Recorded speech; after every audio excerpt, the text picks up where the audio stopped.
ভিডিওটি যদি আপনি শেষ পর্যন্ত দেখেন, কথা দিচ্ছি আপনি যত শক্ত মনের মানুষই হন না কেন চোখের পানি ধরে রাখতে পারবেন না। একটা 8 বছরের বাচ্চা যার মা খুবই অসুস্থ হয়ে হসপিটালে ভর্তি ছিল, এদিকে বাচ্চাটি 1 টাকার একটা পয়সা নিয়ে বাজারের প্রত্যেকটা দোকানে যেতে লাগলো। বাচ্চাটি একটা দোকানে গিয়ে বলল, আঙ্কেল এখানে কি আল্লাহ কিনতে পাওয়া যায়? এই কথা শুনে দোকানদার তাকে রেগে মেগে দোকান থেকে বের করে দিল। তারপর ছোট্ট বাচ্চাটি আবার আরেক দোকানে গেল এবং সেই দোকানে গিয়েও সেই দোকানদারকে সেই একই প্রশ্ন করলো, আঙ্কেল এখানে কি আল্লাহ বিক্রি করেন? এই কথা শুনে সেই দোকানদারও ছেলেটিকে ঘাড় ধাক্কা দিয়ে দোকান থেকে বের করে দিল, কিন্তু ছেলেটি কিছুতেই হার মানতে চাচ্ছিল না। সে প্রত্যেকটা দোকানে গিয়ে এই একই প্রশ্ন করতে লাগলো। এভাবে সারা বাজার ঘুরে বাচ্চাটা একটা দোকানদারকে পেল। সেই দোকানদার ছিল বৃদ্ধ লোক। সে খুব নরম সুরে ছোট্ট বাচ্চাটাকে জিজ্ঞাসা করলো, আচ্ছা তুমি আল্লাহকে কেন কিনতে চাও বাবা? এ কথা শুনে তার খুশিতে মন ভরে যায়, কারণ বাজারের এই দোকানদারটাই তাকে শুধু এমন প্রশ্ন করেছে। সে মনে মনে ভাবতে লাগলো, যেহেতু দোকানদার জিজ্ঞাসা করেছে অবশ্যই এখানে আল্লাহকে কিনতে পাওয়া যায়। বাচ্চাটি উত্তরে বলল, আমার মা হসপিটালে ভর্তি, আমার কাছে আমার মাই সব। আমার মা আমার জন্য সারাদিন কাজ করে, আমার খেয়াল রাখে। আজ যদি আমার মা মারা যায় তাহলে আমাকে দেখার মতো এই পৃথিবীতে আর কেউ থাকবে না।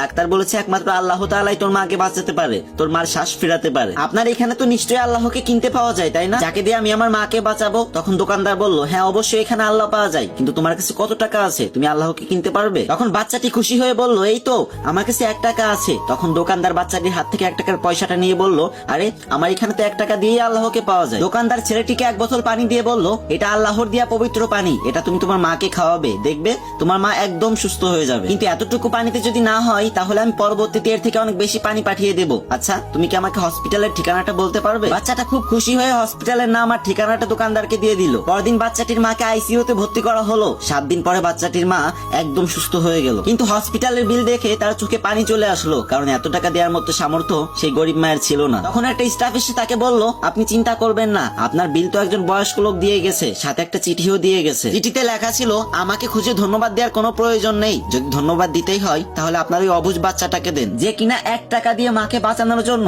বাজারে আল্লাহকে কিনতে গিয়েছিল। কি বলছিলাম না চোখের পানি ধরে রাখতে পারবেন না? আজকে আমার কমেন্ট বক্সে তারাই লাভ ইউ মা লিখবেন যারা মাকে অনেক ভালোবাসেন, যদি হাতে 5 সেকেন্ড সময় থাকে, না হলে লেখার দরকার নেই।